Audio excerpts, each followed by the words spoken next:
La escena parece sacada de una novela negra. Un cuerpo completamente calcinado aparece en el barrio porteño de Puerto Madero. No hay rostro, no hay identidad, solo restos irreconocibles y un detalle inquietante. El hallazgo ocurre a pocos metros de donde, semanas antes, había muerto uno de los hombres más controvertidos de la Argentina, el fiscal Alberto Nisman. Con los años, este caso paralelo quedó sepultado bajo el peso de una investigación mucho más grande. Pero la pregunta sigue vigente. ¿Quién era la mujer calcinada? ¿Y por qué apareció justo ahí? El tema que a vos te interesaba de la novia de Nisman. Te voy a ser muy sincero, yo escribí ese artículo,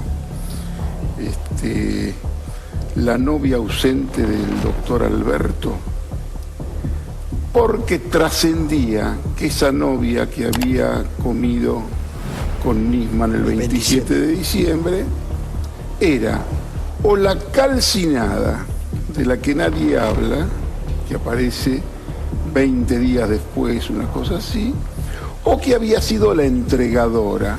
Para entender el enigma, hay que retroceder al 18 de enero de 2015. Ese día, el fiscal Alberto Nisman fue encontrado muerto en el baño de su departamento en la Torre Le Parc con un disparo en la cabeza. Nisman investigaba el atentado a la AMIA de 1994, uno de los ataques terroristas más graves en la historia del país. Pero días antes de morir, había dado un paso que sacudió la política argentina. Denunció a la entonces presidenta Cristina Fernández de Kirchner por presunto encubrimiento de los acusados iraníes. La denuncia generó un terremoto institucional, su muerte aún más. Suicidio, asesinato. El país quedó dividido y la causa se transformó en un laberinto judicial y político. Pero mientras la atención mediática estaba puesta en ese departamento, algo más estaba por aparecer. El 15 de febrero de 2015, casi un mes después de la muerte de Nisman, un nuevo hallazgo sacudió el mismo escenario geográfico. En un descampado frente a las Torres Le Parc, en Puerto Madero, para ser más precisos, junto a una pared de la subestación eléctrica 89 de Edesur, en la plazoleta del Paseo de las Mujeres, sobre la Avenida de los Italianos, casi en su esquina con Marta Lynch, apareció un cuerpo completamente calcinado. El cadáver estaba irreconocible. El sistema de atención médica de emergencias, SAME, llegó al lugar, pero nada pudo hacer. El cuerpo estaba destruido casi en su totalidad. En un principio, el titular del servicio, Alberto Crescenti, pensó que podía tratarse de una electrocución, y no era una teoría tan descabellada, ya que el alto voltaje de la subestación podría haber quemado a una persona con mucha facilidad. No obstante, la empresa eléctrica, Edesur, negó que esa sala de media tensión tuviera vinculación con el cadáver encontrado. A través de su directora de comunicaciones, Alejandra Martínez, la concesionaria sostuvo que la sala de media tensión no tuvo desafectación, o sea, que nunca faltó la luz, lo que hubiera ocurrido si alguien se hubiese electrocutado. Además, detalló que la cámara de electricidad no presentaba signos de que una persona hubiera intentado entrar. Esta declaración se corresponde con la constatación de los investigadores, quienes confirmaron posteriormente que la subestación tenía la puerta cerrada con un candado y un precinto de seguridad, los cuales no habían sido forzados. Asimismo, concluyeron que era muy difícil que las paredes estuvieran electrificadas, ya que siendo un espacio público, era un milagro que solo hubiera una víctima.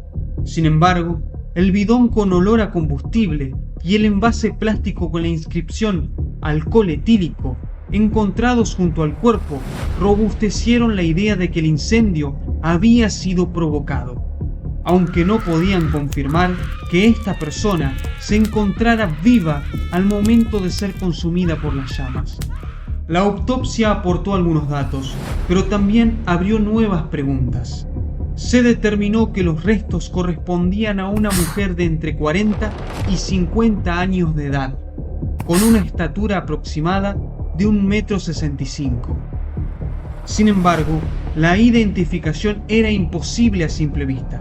La determinación del sexo fue muy compleja y dado el estado del cuerpo, no se pudieron obtener huellas digitales ni tampoco la fecha y el horario exacto de la muerte, aunque se presumía que fue durante la noche.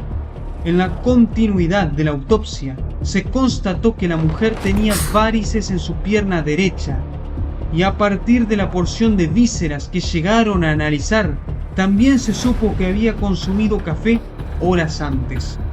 Un detalle aparentemente menor, pero que en una investigación puede ser clave, y ciertamente lo sería poco después. En los alrededores de la escena había 3 cámaras de seguridad, ubicadas en el Museo del Humor y las Torres Reynor 1 y 2. Pero ninguna imagen acercó alguna evidencia para resolver el misterioso crimen. Y esto constituyó un vacío visual difícil de explicar en una de las zonas más vigiladas de la ciudad de Buenos Aires. En medio de la confusión surgieron teorías que rozaban lo inquietante.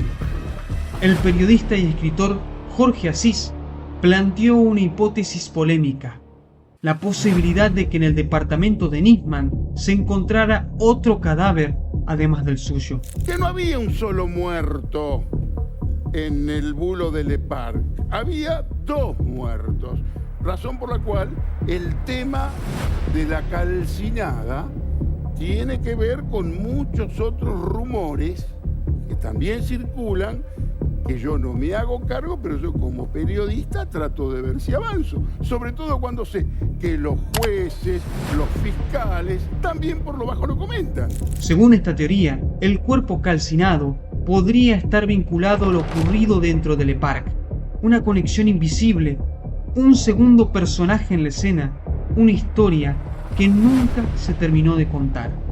Aún así, no hubo pruebas concluyentes que sostuvieran esta versión, pero en un caso plagado de inconsistencias, la hipótesis encontró eco en sectores que desconfiaban de la investigación oficial. La falta de identificación abrió la puerta a múltiples conjeturas. Durante meses se barajaron nombres de mujeres que podrían coincidir con las características físicas del cuerpo. La investigación posó sus ojos en aquellas mujeres denunciadas como desaparecidas por esa fecha. 2 casos despertaron un atisbo de esperanza en la identificación del cuerpo. Se extrajo el ADN de las hermanas de 2 desaparecidas y se lo comparó con el que se tomó de la víctima. Sin embargo, los resultados fueron negativos. En la continuidad de las pesquisas, la atención se redirigió a una denuncia anónima, presumiblemente de un vecino del lugar, la cual fue enviada mediante un mail a la fiscalía. Allí decía que una pareja en situación de calle solía merodear la zona junto a varios perros y que aproximadamente para la fecha en que apareció el cadáver, solo volvieron a ver al hombre y a los perros, no hacia la mujer. Los dichos fueron investigados, pero esa pista también se desvaneció. No obstante, esta no fue la única denuncia anónima. 4 meses después del hallazgo, un hombre llamó a la fiscalía para contar que el día de la muerte del fiscal Nisman, y en el mismo lugar donde su custodia estacionaba habitualmente su automóvil, se ubicó otro vehículo, al que habían subido una bolsa grande, parecida a las que se utilizan para llevar palos de golf. La sospecha del denunciante era que allí mismo se estaba trasladando un cuerpo. Aquí, los restos de café hallados en las vísceras del cadáver fueron importantes, ya que estos no tenían más de 24 horas de antigüedad, lo que echó por tierra esta hipótesis. Sin embargo, todas estas conjeturas no podrían compararse con la que involucró a Alejandra Beatriz Ravena. El periodista y escritor Jorge Asís escribió un tuit al respecto. La calcinada de Puerto Madero, AR, ¿son las iniciales de su identidad? las redes sociales automáticamente relacionaron el dato con Alejandra Ravena, una mujer de por entonces 41 años. Resulta que la mencionada, junto a su hermana Vanessa, eran gerentes de una empresa que brindaba servicios de microfilmación y digitalización de documentos, guarda y custodia de documentación de terceros, empresa que posiblemente resguardaba la información recabada por Nisman, la cual sustentaba su acusación. Estas tareas se emparentaban con la labor que realizaba Diego Lagomarsino como técnico informático y principal sospechoso de la muerte del fiscal. Y fueron estos datos los que sostuvieron la versión inicial de Asís y plantearon por primera vez una conexión entre ambos fallecimientos, además de la proximidad. Iván Velázquez, un hombre que estuvo vinculado a la CIDE en su momento, implicado en la causa de pinchadura de mails a funcionarios, hoy está en Uruguay, sí. Había hablado de una tal Alejandra Ravena, puesta por Jaime Estiuso, en una entrevista que dio para el sitio Tribuna de Periodistas, donde esta Alejandra Ravena se dedicaba a desarrollar técnicas de hackeo de mails para la CIDE. El nombre de Alejandra Ravena tenía circulación en Twitter desde hacía 3 meses.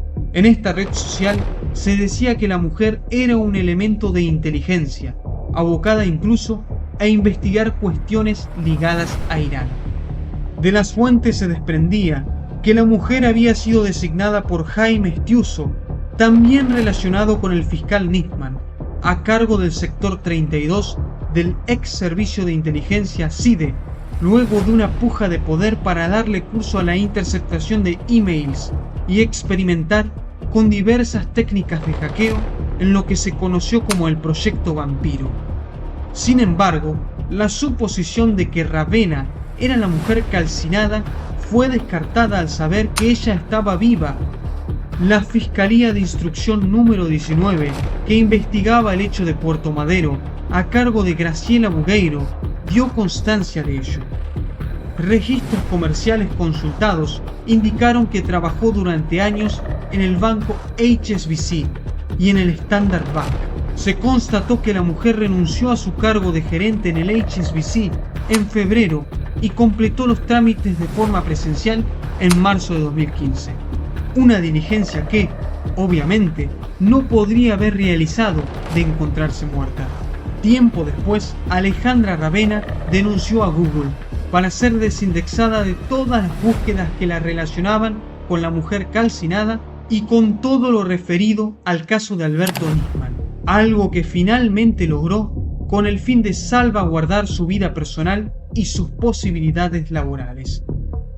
La causa fue archivada el 11 de noviembre de 2015 con la firma de la jueza de instrucción Alicia Lermini. Días después, se la enviaron al fiscal federal Eduardo Tayano, quien investigaba la muerte del fiscal, ante la posibilidad de hallar un nexo entre ambos hechos. Pero a las 3 semanas, el expediente regresó al archivo debido a la falta de pruebas que los conectaran.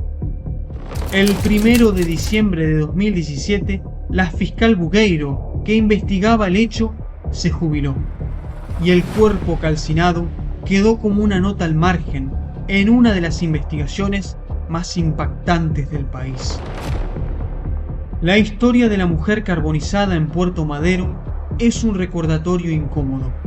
No todos los casos encuentran respuestas. No todas las muertes tienen nombre. Y en ocasiones, las preguntas sobreviven más que las certezas. A más de una década, el misterio sigue intacto. ¿Quién era esa mujer? ¿Fue una víctima aislada o parte de algo más grande? Leo tu opinión en los comentarios.